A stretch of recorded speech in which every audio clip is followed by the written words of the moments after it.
नमः शिवाय। शिवजी सदा सहाय। ओम नमः शिवाय। गुरुजी सदा सहाय। रुद्र संहिता के द्वितीय सती खंड के 28वें अध्याय का श्रवण करेंगे। दक्ष यज्ञ का समाचार पा सती का शिव से वहां चलने के लिए अनुरोध। दक्ष के शिवद्रोह को जानकर भगवान शिव की आज्ञा से देवी सती का पिता के यज्ञ मंडप की ओर और शिव गणों के साथ प्रस्थान। ब्रह्मा जी कहते हैं, नारद, जब देव ऋषि गण बड़े उत्साह हर्ष के साथ दक्ष के यज्ञ में जा रहे थे, उसी समय दक्ष कन्या देवी सती गंधमादन पर्वत पर चंदोवे से युक्त धारागृह में सखियों से घिरी हुई भांति भांति की उत्तम क्रीड़ाएं कर रही थी। प्रसन्नता पूर्वक क्रीड़ा में लगी हुई देवी सती ने उस समय रोहिणी के साथ दक्ष यज्ञ में जाते हुए चंद्रमा को देखा। देखकर वह अपनी हितकारिणी प्राण प्यारी शेष सखी विजया से बोली, मेरी सखियों में श्रेष्ठ प्राण प्रिय विजय, जल्दी जाकर पूछ तो आओ, ये चंद्रदेव रोहिणी के साथ कहाँ जा रहे हैं। सती के इस प्रकार आज्ञा देने पर विजया तुरंत उनके पास गई और उनसे यथोचित शिष्टाचार के साथ पूछा, चंद्रदेव, आप कहाँ जा रहे हैं। विजया का ये प्रश्न सुनकर चंद्रदेव ने अपनी यात्रा का उद्देश्य आदरपूर्वक बताया। दक्ष के यहाँ होने वाला यज्ञोत्सव आदि द्वारा वृतांत कहा। वह सुनकर विजया बड़ी उतावली के साथ देवी के पास आई और चंद्रमा ने जो कुछ कहा था वह सब उसने कह सुनाया। उसे सुनकर कालिका सती देवी को बड़ा विस्मय हुआ। अपने यहाँ सूचना ना मिलने का क्या कारण है, ये बहुत सोचने विचारने पर भी उनकी समझ में नहीं आया। तब उन्होंने पार्षदों से घिरे हुए अपने स्वामी भगवान शिव के पास आकर भगवान शिव से पूछा। सती बोली, प्रभु, मैंने सुना है कि मेरे पिताजी के यहाँ कोई बहुत बड़ा यज्ञ हो रहा है, उसमें बहुत बड़ा उत्सव होगा, उसमें देव ऋषि एकत्रित हो रहे हैं। देव देवेश्वर पिताजी के उस महान यज्ञ में चलने की रुचि आपको क्यों नहीं हो रही।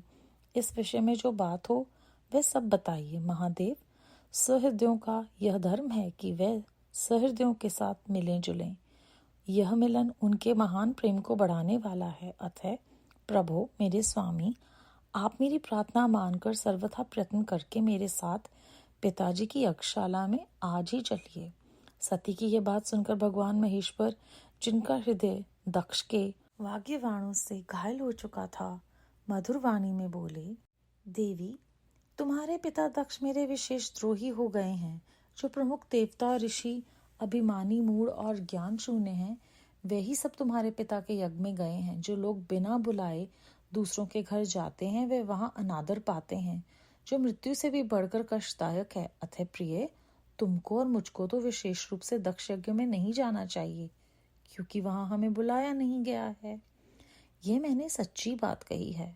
महात्मा महेश्वर के ऐसा कहने पर सती रोषपूर्वक बोली, शंभो, आप सबके ईश्वर हैं, जिनके जाने से यज्ञ सफल होता है। उन्हीं आपको मेरे दुष्पिता ने इस समय आमंत्रित नहीं किया है। प्रभु, उस दुरात्मा का अभिप्राय क्या है, वह सब मैं जानना चाहती हूँ। साथ ही वहां आए हुए संपूर्ण दुरात्मा देवऋषियों के मनोभाव का भी मैं पता लगाना चाहती हूँ। अतः प्रभु, मैं आज ही पिता के यज्ञ में जाती हूँ। नाथ महेश्वर, आप मुझे वहां जाने की आज्ञा दे दें। देवी सती के ऐसा कहने पर सर्वज्ञ, सर्वदृष्टा, सृष्टिकर्ता एवं कल्याण स्वरूप साक्षात भगवान रुद्र उनसे इस प्रकार बोले।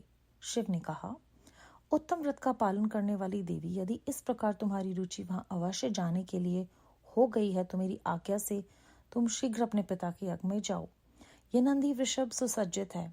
तुम एक महारानी के अनुरूप राजोपचार साथ ले सादर इस पर सवार हो बहुसंख्यक प्रमथ गणों के साथ यात्रा करो। प्रिय, इस विभूषित वृषभ पर आरूढ़ हो।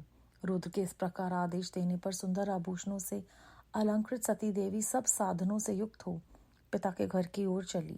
परमात्मा शिव ने उन्हें सुंदर वस्त्र, आभूषण तथा परम उज्ज्वल छत्र, चामर आदि महाराजोचित उपचार दिए।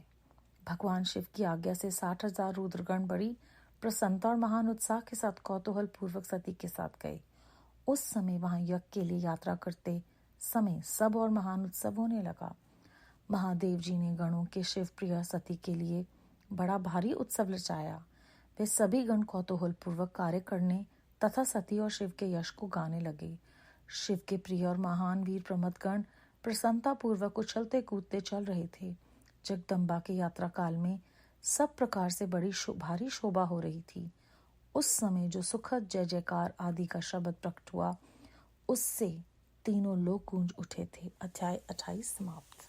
अध्याय में हमें ये जानने को मिलता है कि सती देवी हमें एक बहुत ही बहुमूल्य विचार अपने जीवन को चलाने के लिए दे रही हैं कि सहृदयों का ये धर्म है कि वो आपस में मिले जुले, मिलने से ही प्रेम बढ़ता है।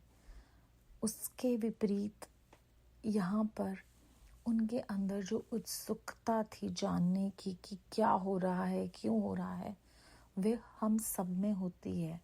शिव जी उन्हें मना करते हैं कि जब आपको कोई नहीं बुलाता तो वहाँ नहीं जाना, और ऐसी जगह पर जो ज्ञान शून्य मूढ़ हैं, जिन्हें नहीं पता, वो ही एक भेड़ चाल के अंदर जाकर माया से मोहित हो अपने परमात्मा के खिलाफ भी जाकर जो उनका निरादर करते हैं, उनके साथ सम्मिलित होते हैं। ये दोनों विषय जानने के बावजूद जो सती देवी के अंदर एक इच्छा थी ये जानने की कि इसके पीछे किसकी क्या मंशा है, उस एक उत्सुकता के हाथों से विवश होकर वो वहाँ जाती हैं। और अगले अध्याय में हम जानेंगे कि उनके वहाँ जाने से होता क्या है। परंतु हम सबके लिए यहाँ सबसे ज़्यादा महत्वपूर्ण बात ये है कि जहाँ हो सके हमें उन सबके साथ मेल जोल बढ़ाना चाहिए, मिलना चाहिए, क्योंकि मिलने जुलने से प्यार बढ़ता है। पर साथ ही साथ हमें ये भी निर्देश मिल रहा है इस अध्याय में कि बिना बुलाए नहीं जाना। और हमारी जो उत्सुकता है वो हमें कई बार बहुत बड़ा दुख पहुंचाती है। कुछ बातें ना जानना ही हमारे लिए बेहतर है, ऐसा इस अध्याय से प्रतीत होता है कि हमें परमात्मा समझाने की कोशिश कर रहे हैं। बेअंत शुक्राना गुरुजी महाराज ये सब समझाने के लिए, क्योंकि करण करावनहार आप ही हैं। ओम नमः शिवाय। शिव जी सदा सहाय। ओम नमः शिवाय। गुरु जी सदा सहाय।